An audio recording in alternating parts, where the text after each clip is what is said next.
Before beginning, strong viewer discretion is advised for this educational content.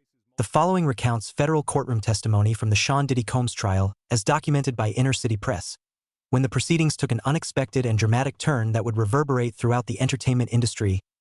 Dwayne "The Rock" Johnson, the global entertainment icon, former wrestling champion and blockbuster movie star, entered the courtroom displaying a vulnerability that shocked everyone present. His usual confident, motivational demeanor had completely vanished, replaced by visible emotional distress and what observers described as genuine terror. This was not the charismatic figure millions knew from red carpets and wrestling arenas, but a man visibly carrying an enormous psychological burden. The courtroom had already been shaken by previous testimonies from prominent figures including Monique, Denzel Washington, and Jamie Foxx, but Johnson's unexpected appearance created an entirely different atmosphere. Legal teams scrambled as whispers filled the gallery, with many wondering why one of Hollywood's most successful and seemingly untouchable stars would voluntarily subject himself to such public scrutiny. Taking the witness stand with visible reluctance, Johnson described a series of disturbing initiation rituals he allegedly endured during his career transition from wrestling to film. His testimony would detail Sean Diddy Combs' purported control over Hollywood connections through what he characterized as twisted ceremonies involving extreme acts of submission, psychological manipulation, and loyalty demonstrations that went far beyond normal industry networking. The courtroom atmosphere shifted dramatically when Johnson entered through a side door without any prior announcement or media warning. Court reporters noted that his trademark confidence had completely vanished, replaced by the appearance of someone who had been psychologically devastated. His famous motivational energy was nowhere to be seen, replaced instead by what witnesses described as genuine fear and emotional exhaustion. Even Combs and his experienced legal team appeared visibly shaken by this unexpected development. Defense attorneys were observed whispering frantically among themselves, clearly caught off guard by Johnson's surprise testimony. Prosecutors, meanwhile, exchanged meaningful glances, suggesting they had deliberately kept this witness secret to maximize its impact on the proceedings. Johnson's initial address to the court revealed the depth of his internal struggle. He requested permission to speak before being sworn in, explaining to the judge and jury that he desperately wanted to avoid testifying but felt morally compelled to break his silence. His voice trembled as he described carrying unbearable secrets for nearly 2 decades, admitting he remained terrified but was more frightened of continued silence than public exposure. The testimony began with Johnson recounting his initial encounters with Combs in 2001, during what he described as a vulnerable period in his career transition from wrestling to Hollywood filmmaking. Fresh off the success of The Scorpion King, Johnson portrayed himself as ambitious but naive, grateful when Combs positioned himself as an influential connector capable of opening industry doors that seemed otherwise inaccessible. According to Johnson's detailed account, these initial interactions appeared legitimate, beginning with invitation to exclusive networking events at Combs' mansions in Los Angeles and Miami. These gatherings initially seemed like standard industry parties featuring champagne, handshakes with producers, studio executives, and casting directors who all endorsed Combs as a crucial industry facilitator. However, Johnson testified that these gatherings gradually evolved from professional networking into increasingly bizarre psychological testing scenarios. He described how the atmosphere would shift, with Combs making cryptic statements about dedication to greatness and asking whether attendees would bleed for success. What initially seemed like eccentric artistic expression began feeling more like systematic evaluation. The testimony detailed increasingly strange requests, including being summoned to specific locations at unusual hours with precise timing requirements.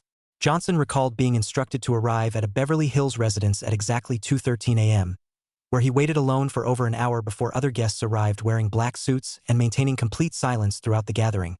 When Combs finally appeared at these events, Johnson described a theatrical atmosphere with dimmed lighting and hidden speakers playing recorded loops of Combs' voice asking participants if they were worthy and ready to consume whatever was provided.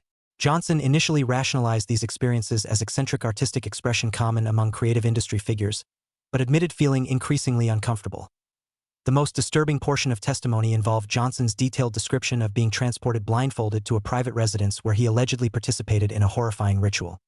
He described being escorted into a candlelit room draped in black cloth, where 5 men in suits sat silently around a low table while Combs held a crystal goblet filled with an oil-like substance. According to Johnson's emotional testimony, participants were presented with a steel plate containing pieces of raw monkey brain tissue, still steaming and completely unseasoned. Combs allegedly explained that everyone who achieved success had participated in this ritual, while those who refused simply vanished from the industry. When Johnson attempted to leave, he discovered the door was locked, trapping him in this nightmarish scenario. Johnson's voice broke as he described Combs handing him a spoon and declaring that Hollywood's success depended not on talent, but on absolute obedience. Despite his revulsion and terror, Johnson felt compelled to participate, describing the psychological pressure as overwhelming. He recounted the sound of the room laughing as he consumed the revolting substance, followed by 30 minutes of being watched while completing this degrading ritual. The testimony expanded to describe what Johnson characterized as systematic psychological conditioning designed to strip away his autonomy and reconstruct him as someone completely dependent on approval from those controlling the entertainment industry. He described being treated differently after participating in these rituals, not necessarily better, but as someone who had proven his willingness to maintain silence and follow instructions. Johnson detailed what he called obedience trials at isolated desert estates, where he and other entertainers were subjected to sensory deprivation, unpredictable food schedules, and forced memorization of strange scripts promoting surrender to higher powers. Participants were required to chant affirmations about abandoning personal agency in favor of career success, creating what Johnson described as deliberate confusion between fear and loyalty. These experiences reportedly left Johnson suffering from insomnia, paranoia, and identity confusion. He described feeling like a product being molded by invisible hands rather than an autonomous creative professional. The psychological manipulation didn't require physical restraints, relying instead on silence, confusion, and the constant threat of professional destruction for noncompliance. Following these alleged conditioning experiences, Johnson testified that he was suddenly flooded with career opportunities that came with implicit strings attached. Studio executives allegedly told him they heard he was someone who played the game, with his talent becoming secondary to his demonstrated obedience. Contract negotiations became exercises in compliance rather than artistic collaboration. Johnson described realizing that these weren't genuine opportunities but assignments distributed by a network of industry figures connected to Combs. When he occasionally questioned contract terms or requested changes, he was warned that his options could vanish if he damaged relationships with certain influential people. A pattern emerged where declining invitations to exclusive gatherings resulted in mysterious project cancellations and lost opportunities. The testimony revealed Johnson's growing understanding that Combs wielded influence far beyond the music industry through investments, relationships, and favors owed throughout Hollywood. Everyone in Johnson's professional circle, including managers and lawyers, seemed to understand unspoken rules about maintaining positive relationships with Combs and avoiding any behavior that might be perceived as disrespectful or disloyal. Johnson described feeling like a puppet controlled not just by studios but by invisible alliances held together through fear, favors, and shared secrets. He testified that industry professionals learned quickly to navigate these hidden power structures, understanding that crossing certain lines could result in career destruction through whisper campaigns and systematic exclusion from opportunities. A pivotal moment in Johnson's testimony involved his description of witnessing systematic abuse of others at an exclusive Hollywood Hills gathering disguised as a private screening and networking event. Upon arrival, he immediately recognized something was wrong when phones were confiscated, guests were provided masks for anonymity, and security was posted at every entrance and exit. Walking through this event, Johnson testified to seeing respected actors, musicians, and directors behaving in ways that suggested psychological distress rather than celebration. He described encountering a well-known younger actor crying in a hallway, clutching a drink and trembling while explaining that he had been told, "This is what it takes to succeed in the industry."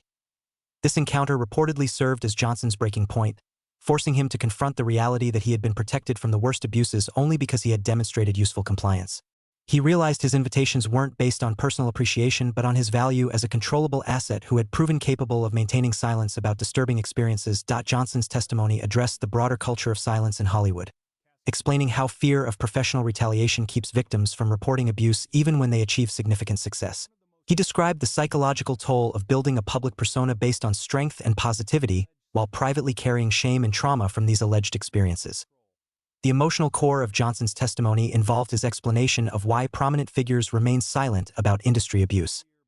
He detailed the constant fear of losing everything built through years of work, the terror of being labeled difficult or unreliable, and the systematic isolation that occurs when someone challenges powerful industry figures. Johnson referenced other performers who had disappeared from the spotlight after walking away from these inner circles, emphasizing that they weren't mentally unstable but simply exhausted from pretending and tired of feeling owned by others. He described watching careers systematically destroyed through whisper campaigns and coordinated exclusion from opportunities. Throughout his testimony, Johnson addressed the internal cost of keeping these secrets, describing how complicity through silence created additional layers of guilt and self-doubt. He explained feeling trapped between speaking truth and maintaining the career that provided for his family and enabled his philanthropic work. The testimony took on additional emotional weight when Johnson described how seeing other survivors come forward, particularly Cassie Ventura's legal action against Combs, inspired him to finally break his silence. He characterized her courage as a catalyst that reminded him silence ultimately protects perpetrators rather than victims. In a powerful moment of direct confrontation, Johnson turned to face Combs directly while delivering a personal statement about the long-term impact of these alleged experiences. Speaking calmly but with obvious emotional intensity, he rejected the narrative that success required surrendering personal integrity and dignity. Johnson's direct address to Combs included a declaration that he was speaking not just for himself but for others who remained trapped in systems of abuse and control. He emphasized that his testimony wasn't motivated by revenge but by a desire to reclaim his story and prevent future victimization of vulnerable industry professionals. The testimony concluded with Johnson addressing the broader cultural implications of these revelations, challenging the entertainment industry's historical tolerance for abuse disguised as the price of success. He positioned his decision to speak publicly as a rejection of the myth that power justifies exploitation and that victims must remain silent to protect their careers. In his final statements, Johnson encouraged other potential victims to view his testimony as permission to speak their own truths, declaring that the era of enforced silence was ending. He emphasized that true strength comes from truth-telling rather than complicity with systems of abuse and control. Johnson's departure from the courtroom was notably subdued, with no media handlers or public relations representatives attempting to manage the narrative. Legal observers characterized his testimony as potentially transformative for an industry built on carefully managed public images and strategic silence about uncomfortable truths.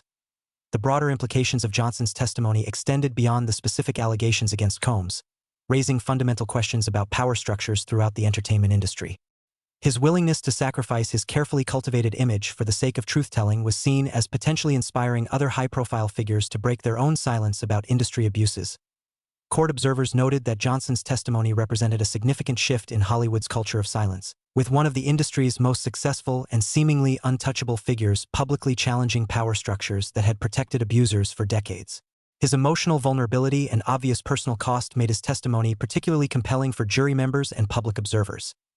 The testimony's impact was immediately apparent in social media discussions and entertainment industry coverage, with many viewing Johnson's courage as a potential catalyst for broader revelations about systematic abuse and control within Hollywood's power structures. His transformation from complicit silence to public truth-telling was seen as a powerful example of personal redemption and moral courage. Legal experts suggested that Johnson's testimony could prove crucial in establishing patterns of behavior and demonstrating the systematic nature of alleged abuse within entertainment industry power circles. His detailed descriptions of psychological manipulation and control provided context for understanding how such systems operate and persist over extended periods. The emotional weight of Johnson's testimony was evident not just in his visible distress, but in the courtroom's reaction, with observers describing an atmosphere of stunned silence. As one of Hollywood's most beloved figures, revealed the dark experiences underlying his public success. His transformation from victim to survivor to truth-teller provided a powerful narrative of personal growth and moral courage that resonated far beyond the specific legal proceedings.